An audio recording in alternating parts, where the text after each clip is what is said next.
घेता कापेयम। पहा, ज्या काळाच्या तुम्ही आम्ही ताब्यात आहोत, तुम्ही आम्ही प्रत्येक जण यमाच्या किंवा काळाच्या ताब्यात आहोत। काळाची सत्ता एक प्रकारे तुमच्या आमच्यावरती आहे। काळ कधी येईल आणि आपल्यावरती घाला घालेल, आपल्याला कधी घेऊन जाईल सांगता येत नाहीये। ज्या काळाला तुम्ही आम्ही घाबरतो, कुणीही असू द्या, अगदी साधू संत सोडता तुम्ही आम्ही प्रत्येक जण बाकी कशाला जरी घाबरलो नाहीत तर मरणाला निश्चित घाबरतो, काळाला निश्चित घाबरतो। तुम्ही आम्ही ज्या काळाच्या ताब्यात आहोत, ज्या काळाला तुम्ही आम्ही घाबरतो, तो काळ, तो यमराज तुकोबारायांचं नाव घेतल्याबरोबर थरथरतोय। म्हणजे जगद्गुरु तुकोबारायांचा अधिकार सामान्य नाहीये। जगद्गुरु तुकोबाराया एवढे अधिकार संपन्न असताना सुद्धा पहा किती अधिकार आहेत। जगद्गुरु तुकोबारायांना अगदी दुपारच्या 12 वाजता एका मुंबाजी बुवानं एका काट्याच्या काठीनं मारावं। हा बरं का, लक्ष देऊ नये का, दुपारच्या 12 वाजता मुंबाजी बुवानं काट्याच्या काठीनं मारावं आणि रात्रीच्या वेळेला कीर्तन सुरू होण्या अगोदर जगद्गुरु तुकोबाराया हातामध्ये वाटी घेतायत। वाटी घेतात, त्या वाटीत तेल आहे, तेलानं भरलेली वाटी घेऊन निघाले। ज्या मुंबाजी बुवानं दुपारी 12 वाजता काट्याच्या काठीनं मारले, त्याच मुंबाजी बुवाच्या घरी कीर्तन सुरू होण्या अगोदर जगद्गुरु तुकोबाराया जातायत। त्या ठिकाणी जावं आणि जगद्गुरु तुकोबाराया म्हणतायत, बुवा तुम्ही कीर्तनाला आला नाहीत तर मी कीर्तनच चालू करणार नाही, तुम्हाला कीर्तनाला यावंच लागेल। मुंबाजीनं म्हणावं, अरे तुकोबा, दुपारचा मार तुला कमी पडला वाटतं? तुकोबाराया म्हणतात, नाही बुवा, तसं नाही, दुपारचा मार कमी पडला नाही, तो भरपूर झालाय। पण जगद्गुरु तुकोबारायांचं मन किती मोठं आहे पहा। पण तरी सुद्धा ऐका ना बुवा, तुम्ही जर कीर्तनाला आला नाही तर माझं कीर्तनात मन लागणार नाही, तुम्ही कीर्तनाला या। जर मला मारून मारून तुमचे हातपाय दुखत असतील तर ही तेलानं भरलेली वाटी मी घेऊन आलोय, तुमच्या हातपायाला तेल लावून देतो, हातपाय दाबून देतो, पण कीर्तनाला चला। या जागेवरती तुम्ही आम्ही असतो तर बोला, आपण, आपल्याला कोणी एक शब्द बोलू दे, आपण 10 शब्द बोलून रिकामे। पण जगद्गुरु तुकोबारायांचं अंतःकरण किती मोठं आहे। ज्या व्यक्तीनं दुपारी काट्याच्या काठीनं मारले, संध्याकाळच्या वेळेला त्याचेच हातपाय दाबून देण्याची तयारी आहे। तुम्ही चला म्हणतात, घरी जाऊन बोलावतायत। एवढं मोठं अंतःकरण संतांचं असतं, साधूचं असतं, जगद्गुरु तुकोबारायांचं आहे। आणि मोठ्या अंतःकरणाचे आहेत म्हणून एवढा मोठा अधिकार असताना सुद्धा तुम्हा आम्हाला एक प्रकारे विनंती करत आहेत। आणि पहा, या ठिकाणी एक प्रकारे उपदेश म्हणा किंवा विनंती म्हणा सांगतायत जगद्गुरु तुकोबाराया आपल्याला की नामचिंतन करा। महत्वाचा मुद्दा असा सुद्धा आहे की कुणी कुणाला सांगावं। पहा बरं का, सांगावं कुणी कुणाला, सांगण्याचा अधिकार त्यालाच आहे जो त्या पात्रतेचा आहे। समजा एखाद्या व्यक्तीच्या गळ्यात माळ नाहीये, पुरुष वर्ग, माझं बोलणं कळतंय ना, भाषेचा थोडाफार बदल होत असेल कारण इकडची भाषा थोडीशी वेगळी आहे, पण तुम्हाला बोलणं लक्षात येईल असंच सांगण्याचा मी प्रयत्न करणार आहे। पहा, समजा एखादा व्यक्ती आहे, त्याच्या गळ्यात माळ नाहीये, तुळशीची पवित्र माळ त्याच्या गळ्यात नाही, त्यानं सांगावं समोरच्या व्यक्तीला की अरे बाबा, गळ्यामध्ये पवित्र तुळशीची माळ घाल। तुम्ही ऐकणार का त्याचं? पुरुष वर्ग ऐकणार का नाही? आपण सर्वात अगोदर काय बोलू, अरे अगोदर तू घाल, मग आम्हाला सांग, मग इतरांना सांग। कुणी कुणाला उपदेश करावा, कुणी कुणाला सांगावं, जो अगोदर म्हणजे सांगण्याचा जो पात्रतेचा आहे त्यानं इतरांना सांगितलं पाहिजे। आणि या ठिकाणी सांगणारे, पहा बरं का, सांगणारे जगद्गुरु तुकोबाराया आहेत। बोलण्याचं काम आम्ही करतो, पण सांगतायत कोण? अभंगाच्या माध्यमातून जगद्गुरु तुकोबाराया। जगद्गुरु तुकोबाराया बोलतायत आणि बोलत असताना तुम्हा आम्हाला एक प्रकारे पाया पडून सांगतायत, जगद्गुरु तुकोबारायांनी तुमच्या आमच्या पाया पडावं का? एवढ्या पात्रतेचे तुम्ही आम्ही नाहीयेत, पण तरी सुद्धा सांगतायत का? तर जगद्गुरु तुकोबारायांना तुमच्या आमच्या प्रत्येकाची तळमळ आहे। ते संत आहेत, साधू आहेत आणि साधूंना संतांना सामान्य जीवाच्या उद्धाराची तळमळ असते.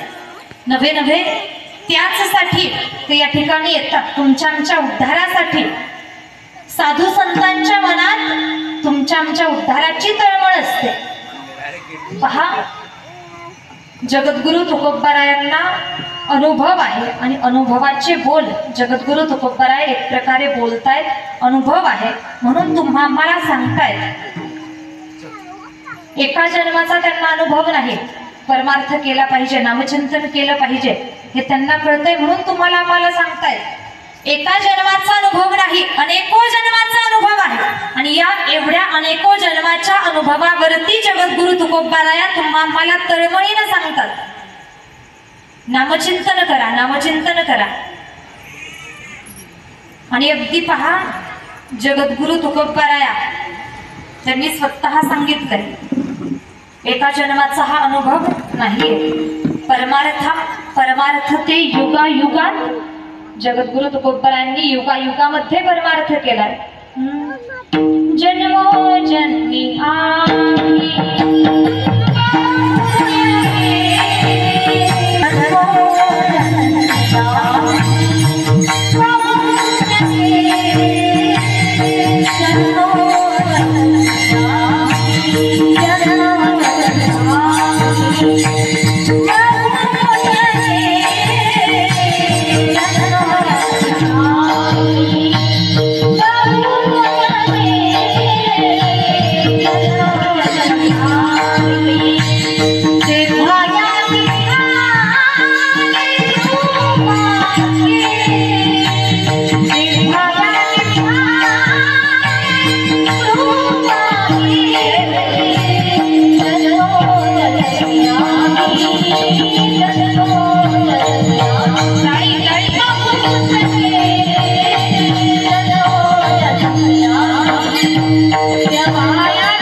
कीर्तनम विष्णु स्मरणम पादसेवन अर्चन वंदन दास्य आणि आत्मसमर्पण, सख्य आणि आत्मसमर्पण.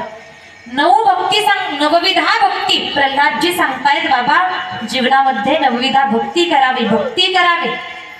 ऐकलं हिरण्यकश्यपून, अरे आपण नियम केला की माझ्या राज्यात कोणीही देवाचं नामचिंतन करायचं नाही, भक्ती करायची असेल तर माझीच करा, नाव घ्यायचं असेल तर माझंच घ्या, पण माझाच पुत्र मीच केलेला नियम मोडवतोय. नियम मोडला प्रल्हादानं.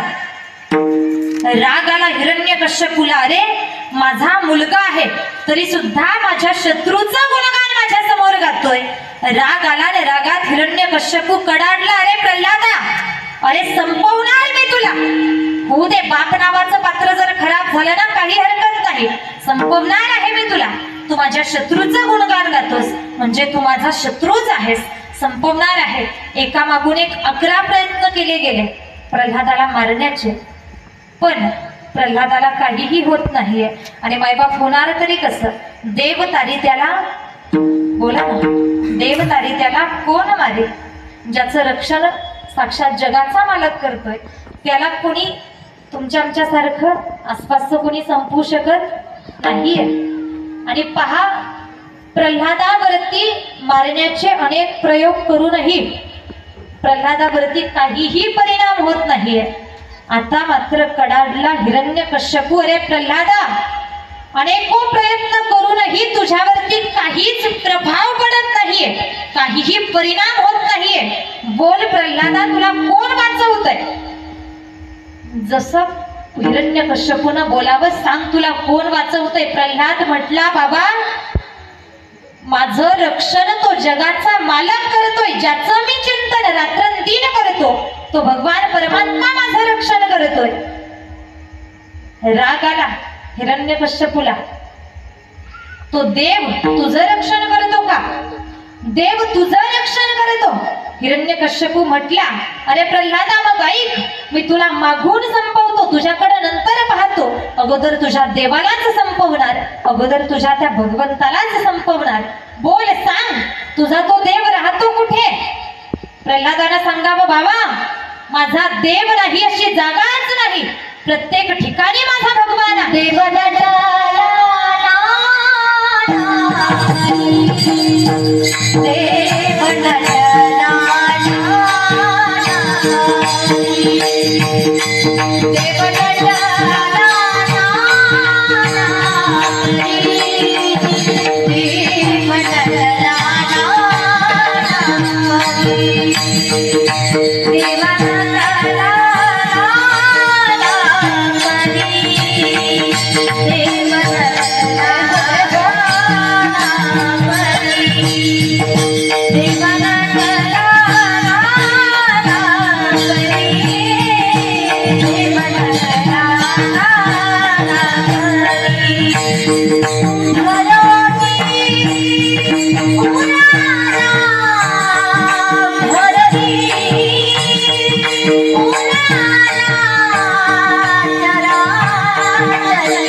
पहा, प्रल्हादानं सांगावं, माझा भगवान परमात्मा सर्वत्र आहे, अवघ्या चराचरामध्ये सामावलेला आहे.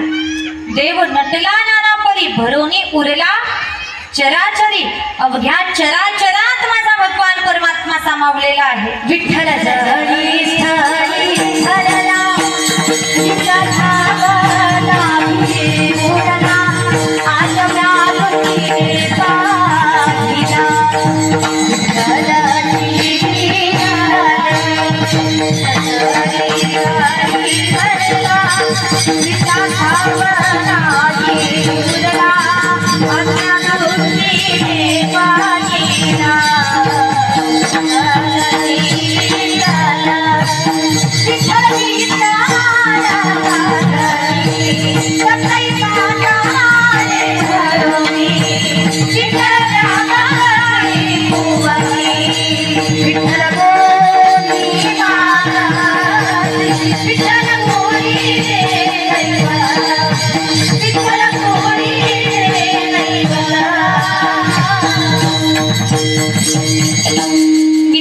जळी स्थळी भरला, करिता ठाव नाही उरला, माझी म्या दृष्टीने पाहिला,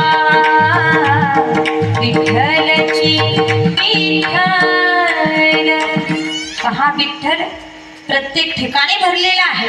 प्रल्हाद नाम घेता कापेयम. पहा, ज्या काळाच्या तुम्ही आम्ही ताब्यात आहोत, तुम्ही आम्ही प्रत्येक जण यमाच्या किंवा काळाच्या ताब्यात आहोत. काळाची सत्ता एक प्रकारे तुमच्या आमच्यावरती आहे. काळ कधी येईल आणि आपल्यावरती घाला घालेल, आपल्याला कधी घेऊन जाईल सांगता येत नाहीये. ज्या काळाला तुम्ही आम्ही घाबरतो, कुणीही असू द्या, अगदी साधू संत सोडता तुम्ही आम्ही प्रत्येक जण बाकी कशाला जरी घाबरलो नाही तर मरणाला निश्चित घाबरतो, काळाला निश्चित घाबरतो. तुम्ही आम्ही ज्या काळाच्या ताब्यात आहोत, ज्या काळाला तुम्ही आम्ही घाबरतो, तो काळ, तो यमराज तुकोबारायांचं नाव घेतल्याबरोबर थरथरतोय. म्हणजे जगद्गुरु तुकोबारायांचा अधिकार सामान्य नाहीये. जगद्गुरु तुकोबाराया एवढे अधिकार संपन्न असताना सुद्धा पहा किती अधिकार आहेत. जगद्गुरु तुकोबारायांना अगदी दुपारच्या 12 वाजता एका मुंबाजी बुवानं एका काट्याच्या काठीनं मारावं. हा बरं का, लक्ष देऊन ऐका. दुपारच्या 12 वाजता मुंबाजी बुवानं काट्याच्या काठीनं मारावं आणि रात्रीच्या वेळेला कीर्तन सुरू होण्या अगोदर जगद्गुरु तुकोबाराया हातामध्ये वाटी घेतायत. वाटी घेतात, त्या वाटीत तेल आहे. तेलानं भरलेली वाटी घेऊन निघाले. ज्या मुंबाजी बुवानं दुपारी 12 वाजता काट्याच्या काठीनं मारलंय त्याच मुंबाजी बुवाच्या घरी कीर्तन सुरू होण्या अगोदर जगद्गुरु तुकोबाराया जातायत. त्या ठिकाणी जावं आणि जगद्गुरु तुकोबाराया म्हणतायत, बुवा तुम्ही कीर्तनाला आला नाहीत तर मी कीर्तनच चालू करणार नाही, तुम्हाला कीर्तनाला यावंच लागेल. मुंबाजीनं म्हणावं, अरे तुकोबा दुपारचा मार तुला कमी पडला वाटतं. तुकोबाराया म्हणतात, नाही बुवा तसं नाही, दुपारचा मार कमी पडला नाही, तो भरपूर झालाय. पण जगद्गुरु तुकोबारायांचं मन किती मोठं आहे पहा. पण तरी सुद्धा ऐका ना बुवा, तुम्ही जर कीर्तनाला आला नाही तर माझं कीर्तनात मन लागणार नाही. तुम्ही कीर्तनाला या. जर मला मारून मारून तुमचे हातपाय दुखत असतील तर ही तेलानं भरलेली वाटी मी घेऊन आलोय, तुमच्या हातपायाला तेल लावून देतो, हातपाय दाबून देतो, पण कीर्तनाला चला. या जागेवरती तुम्ही आम्ही असतो तर बोला. आपण आपल्याला कोणी एक शब्द बोलू दे, आपण 10 शब्द बोलून रिकामे. पण जगद्गुरु तुकोबारायांचं अंतःकरण किती मोठं आहे. ज्या व्यक्तीनं दुपारी काट्याच्या काठीनं मारले, संध्याकाळच्या वेळेला त्याचेच हातपाय दाबून देण्याची तयारी आहे. तुम्ही चला म्हणतात, घरी जाऊन बोलावतायत. एवढं मोठं अंतःकरण संतांचं असतं, साधूचं असतं, जगद्गुरु तुकोबारायांचं आहे. आणि मोठ्या अंतःकरणाचे आहेत म्हणून एवढा मोठा अधिकार असताना सुद्धा तुम्हा आम्हाला एक प्रकारे विनंती करतायत. आणि पहा, या ठिकाणी एक प्रकारे उपदेश म्हणा किंवा विनंती म्हणा सांगतायत जगद्गुरु तुकोबाराया आपल्याला की नामचिंतन करा. महत्वाचा मुद्दा असा सुद्धा आहे की कुणी कुणाला सांगावं. पहा बरं का, सांगावं कुणी कुणाला. सांगण्याचा अधिकार त्यालाच आहे जो त्या पात्रतेचा आहे. समजा एखाद्या व्यक्तीच्या गळ्यात माळ नाहीये, पुरुष वर्ग माझं बोलणं कळतंय ना, भाषेचा थोडाफार बदल होत असेल कारण इकडची भाषा थोडीशी वेगळी आहे, पण तुम्हाला बोलणं लक्षात येईल असंच सांगण्याचा मी प्रयत्न करणार आहे. पहा, समजा एखादा व्यक्ती आहे त्याच्या गळ्यात माळ नाहीये, तुळशीची पवित्र माळ त्याच्या गळ्यात नाही, त्यानं सांगावं समोरच्या व्यक्तीला की अरे बाबा गळ्यामध्ये पवित्र तुळशीची माळ घाल. तुम्ही ऐकणार का त्याचं?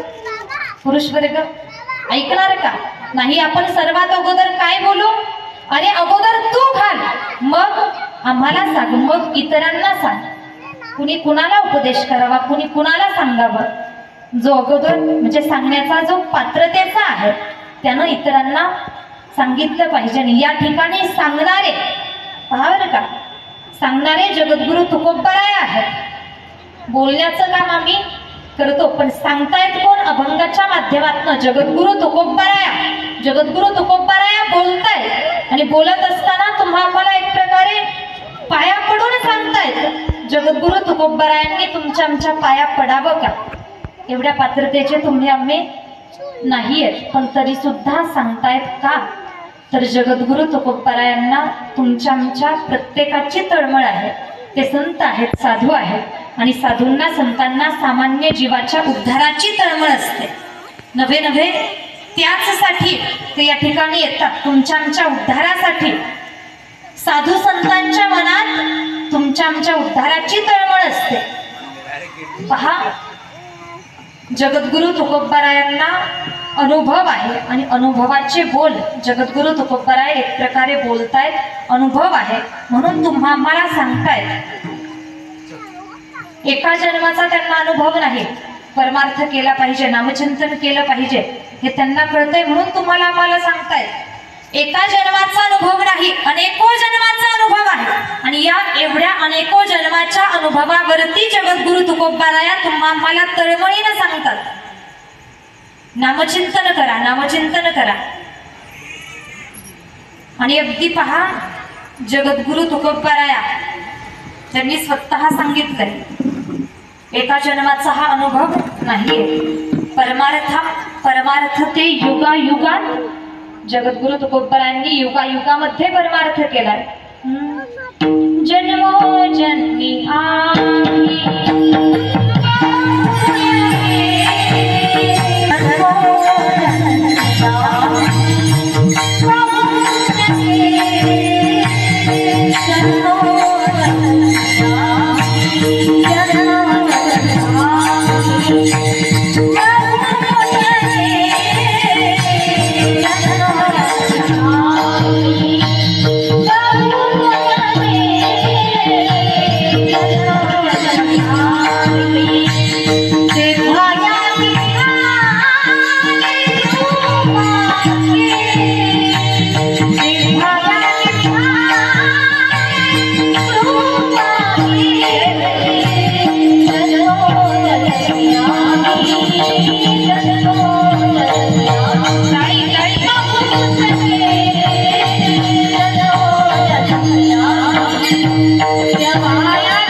कीर्तनम विष्णु स्मरणम पादसेवन अर्चन वंदन दास्य आणि आत्मसमर्पण सख्य आणि आत्मसमर्पण नवभक्ती नवविधा भक्ती प्रल्हादजी सांगतायत बाबा जीवनामध्ये नवविधा भक्ती करावी.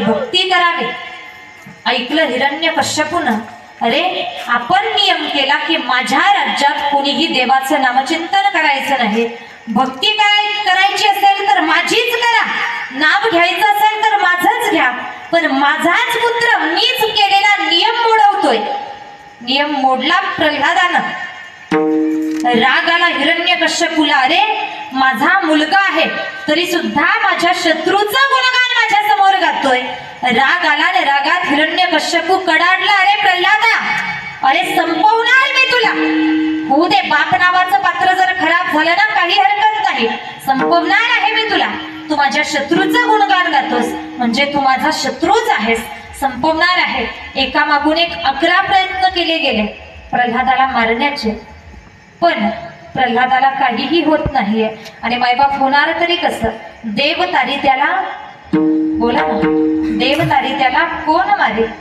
ज्याचं रक्षण साक्षात जगाचा मालक करतोय त्याला कोणी तुमच्या आमच्या सारखं आसपासचं कोणी संपवू शकत नाहीये. आणि पहा, प्रल्हादावरती मारण्याचे अनेक प्रयोग करूनही प्रल्हादावरती काहीही परिणाम होत नाहीये. आता मात्र कडाडला हिरण्यकश्यपू. अरे प्रल्हादा, अनेको प्रयत्न करूनही तुझ्यावरती काहीच प्रभाव पडत नाहीये, काहीही परिणाम होत नाहीये. बोल प्रल्हादा, तुला कोण वाचवतंय?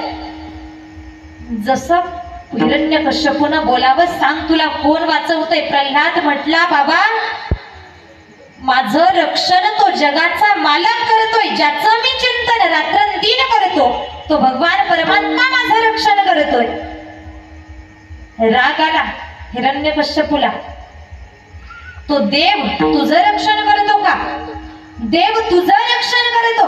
हिरण्यकश्यपू म्हटला, अरे प्रल्हादा मग ऐक, मी तुला मागून संपवतो, तुझ्याकडे नंतर पाहतो. अगोदर तुझ्या देवालाच संपवणार, अगोदर तुझ्या त्या भगवंतालाच संपवणार. बोल, सांग तुझा तो देव राहतो कुठे? प्रल्हादाला सांगावं, बाबा माझा देव नाही अशी जागाच नाही, प्रत्येक ठिकाणी माझा भगवान आहे. देव देव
पहा, प्रल्हादानं सांगावं, माझा भगवान परमात्मा सर्वत्र आहे, अवघ्या चराचरामध्ये सामावलेला आहे. देव नटला नाना परी, भरोनी उरला चराचरी, अवघ्या चराचरात माझा भगवान परमात्मा सामावलेला आहे. विठ्ठल जळी स्थळी हरला,